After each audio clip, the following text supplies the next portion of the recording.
நம்ம மல்லியும், விஜயும் உண்மையிலேயே இப்படி பண்ணுவாங்க அப்படின்னு கொஞ்சம் கூட எதிர்பார்க்கவே இல்ல. எதுக்காக சாணிய கரைச்சு அவங்க தலையிலேயே ஊத்திக்கிறாங்க அப்படிங்கிற மாரி சொல்லி தான் நெறைய பேர் மல்லியையும், விஜயையும் திட்டிக்கிட்டு இருக்காங்க.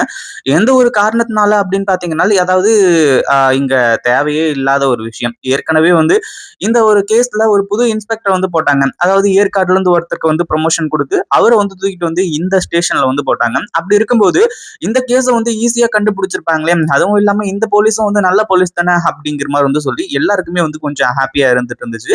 ஆனா மல்லியும், விஜயும் இந்த மாரி இந்த கவின் இருக்கக்கூடிய இடம் தெரிஞ்ச உடனே, அந்த ஒரு இன்ஃபர்மேஷன போலீஸ் கிட்ட குடுத்தோ, இல்ல அவங்களே புடிச்சு போலீஸ் கிட்ட ஒப்படைச்சிருந்தாங்க அப்படின்னா பிரச்சனையே கிடையாது. ஆனா இத தீபிகா மேடம் தான் செய்யணும். தீபிகா மேடம் மூலியமா தான் அந்த கவின் பிடிபட்டான் அப்படிங்கிற மாரி விஷயம் வெளிய வந்துச்சு அப்படின்னா, இந்த சஸ்பென்ஷன் தீபிகா மேடத்துக்கு கேன்சல் ஆகும் அப்படிங்கிற மாதிரி சொல்லி மறுபடியும் அவங்க ரீஜாயின் பண்றதுக்கு இது ஹெல்ப்ஃபுல்லா இருக்கும் அப்படின்ற மாதிரி பண்ணாங்க. ஆனா தீபிகா மேடம் என்ன பண்ணாங்க, அதாவது இது எல்லாத்தையுமே பக்காவா பண்ணாங்க. இப்போ மறுபடியும் ஐஜியும் நீங்க மறுபடியும் இந்த வேலையில ஜாயின் பண்ணிக்கலாம், நாளைக்கே நீங்க ஜாயின் பண்ணிக்கலாம் அப்படிங்கிற மாதிரி சொல்லிட்டாங்க.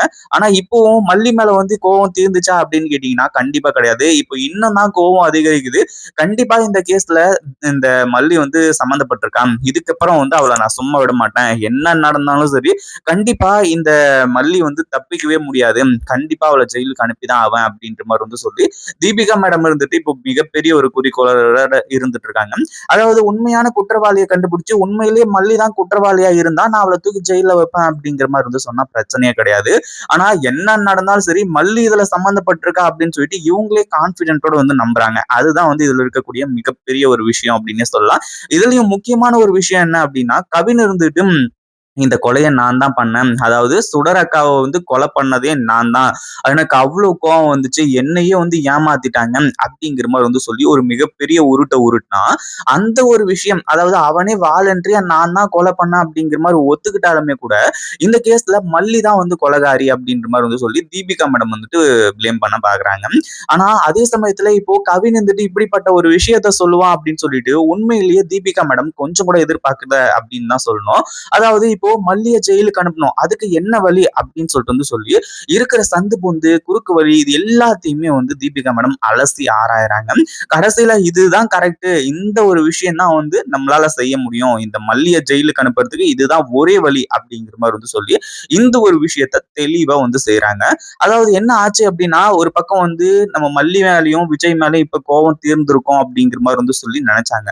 ஆனா இந்த தீபிகா என்னைக்குமே இதை மாற மாட்டா அப்படின்றது தெரிஞ்சு போச்சு. அதே மாதிரி இப்போ நம்ம ஐஷுவை கூட்டிட்டு தீபன் மல்லியோட வீட்டுக்கே போயிட்டு விஷயத்தை எல்லாத்தையுமே சொன்னாங்க. ஆனா அந்த ஒரு டைம்ல நம்ம ஐஷுவோட கையில அந்த சூடான ஒரு டீ கொட்டினதுனால கை ஃபுல்லா ரெட் ஆயிடுது. அந்த ஒரு காரணத்தினால மல்லி தான் இதை பண்ணா, என் குழந்தையோட கையை எப்படி பண்ணி வச்சிருக்கா பாத்தியா அப்படின்னு சொல்லிட்டு அதுலயும் இன்னும் கோவத்துல இருந்துட்டு இருக்காங்க. இப்போ தீபனுக்கு இந்த தீபிகா மேடம் எந்த அளவுக்கு கோவமா இருக்காங்க அப்படிங்கிற ஒரு விஷயம் நல்லாவே தெரிஞ்சு போச்சு. ஏன்னா என்ன பண்ணாலுமே சரி இந்த குணம் மாறவே மாறாது அப்படிங்கிற ஒரு விஷயத்த இப்பவும் அவர் ரியலைஸ் பண்ண ஆரம்பிச்சிட்டாரு. கண்டிப்பா நம்ம மல்லியை காப்பாத்துறதுக்கு அவரும் வேலை பார்ப்பாரு.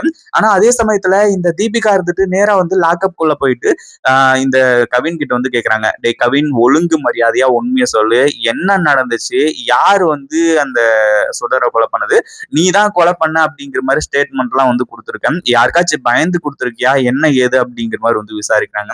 ஆனா இதுல ஒரு மிகப்பெரிய உண்மையான ஒரு விஷயம் இருக்கு. அதாவது சுடரை இந்த கவின் கொலை பண்ண அப்படிங்கிற மாதிரி சொன்னதுல மிகப்பெரிய ஒரு பொய்யும் இருக்கு அப்படின்னு சொல்லலாம். ஏன்னா இன்னும் சுடர் சாகவே இல்லை.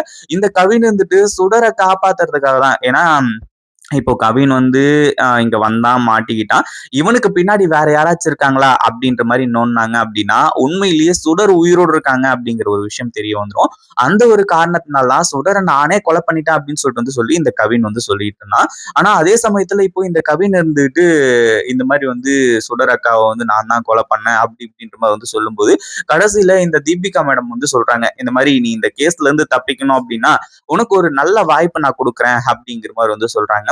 அதுவும் இல்லாம இப்போ இந்த கவினே ஒரு விஷயம் சொல்றான், இந்த மாதிரி மல்லி தான் எங்களை மிரட்டிட்டு இருக்காங்க, அந்த விஜயும் மல்லி தான் இருந்துட்டு இந்த மாதிரி நீ போலீஸ் கிட்ட சொல்லணும் அப்படின்ற மாதிரி நான் மிரட்டி வச்சிருக்காங்க அப்படி இப்படின்ற மாதிரி சொல்லி நிறைய விஷயத்த சொல்லியிருக்கான்.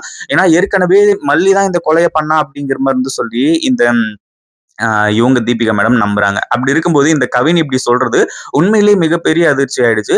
அதே மாரி தீபிகா மேடம் உங்ககிட்ட மட்டும் நான் ஒரு விஷயத்த வந்து சொல்றேன். அதாவது நீங்க இவ்ளோ ரெக்வெஸ்ட் பண்ணி, அதுவும் இல்லாம அந்த மல்லி தான் கொலைகாரி அப்படிங்கிற மாரி வந்து சொல்லி உங்களுக்கு தெரியும் அப்படின்னு சொல்லிட்டு இவ்ளோ கான்ஃபிடென்ட்டோட வந்து சொல்றதுக்காக நான் சொல்றேன். ஏன்னா மல்லி வந்து என் சுடர் அக்காவ வந்து துடிக்க துடிக்க கொன்னாங்க. அத நான் என் 2 கண்ணால பார்த்தேன் அப்படிங்கிற மாரி வந்து சொல்லி சொல்றது மட்டும் இல்லாம, அடுத்ததா வந்து நடந்த விஷயத்தையும் வந்து சொல்றாங்க. எப்படியாச்சும் வந்து என் சுடர் அக்காவ கொலை பண்ணவங்கள நீங்க சும்மா விடக்கூடாது. அதுக்காக நான் எந்த எல்லைக்கும் போறதுக்கு தயாரா இருப்பேன். இங்க இருக்கிற மத்த போலீஸ் எல்லாமே வந்து மல்லிக்கு சாதகமா இருக்காங்க. அதனால தான் வேற வழி இல்லாம நான் கொலை பண்ணதா வந்து சொன்னேன். நீங்க வந்து உங்க தம்பிய இழந்துட்டு இருக்கீங்க. அதே மாதிரி என் அக்காவ நான் இழந்துட்டு இருக்கேன். இது எல்லாத்துக்குமா சேர்த்து மல்லிக்கு பதிலடி குடுக்கணும் அப்படின்ற மாரி சொல்லி, ரொம்ப எமோஷனலா பேசி, அதாவது சுடர் இறந்து போல, சுடர் உண்மையிலேயே இறந்துட்டாங்க அப்படிங்கிற மாரி வந்து சொல்லி, இந்த இடத்துல வந்து பேசிக்கிட்டு இருக்காங்க. இந்த தீபிகாவுக்கு பயங்கரமான ஷாக். "டேய் சூப்பர்ரா! சூப்பரான ஒரு விஷயத்த நீ சொல்லியிருக்க. இதுக்கு மேல மல்லிய நான் சும்மா விட போறது கிடையாது. யார் என்ன சொன்னாலும் சரி, எனக்கு நல்லாவே தெரியும் மல்லி தான் கொலைகாரின்னு சொல்லிட்டு. உன்னை இதிலிருந்து நான் காப்பாத்துறேன். அதே மாரி அந்த மல்லியையும் தூக்கி ஜெயில்ல வைக்கிறேன்." அப்படிங்கிற மாரி வந்து சொல்றாங்க. ஆனா அதே சமயத்துல இப்போ இந்த தீபிகா மேடம் போனதுக்கு அப்புறமா, இந்த கவின் வந்துட்டு, "நீ எல்லாம் ஒரு போலீஸு. நீ ஒரு மிகப்பெரிய வடிகட்டுன முட்டாளு. நீ வந்து இருக்கிற வரைக்கும் நாங்க ஜெயிப்போம்." அப்படிங்கிற மாரி வந்து சொல்லி யோசிக்கிறான். இத பத்தி நீங்க என்ன நினைக்கிறீங்க? அந்த வீடியோ பிடிச்சிருந்தா லைக் பண்ணுங்க, ஷேர் பண்ணுங்க. இப்பதான் நம்ம சேனலுக்கு ஃபர்ஸ்ட் டைம் வரீங்க அப்படின்னா, கீழ இருக்க சப்ஸ்கிரைப் பட்டன பிரஸ் பண்ணிக்கோங்க.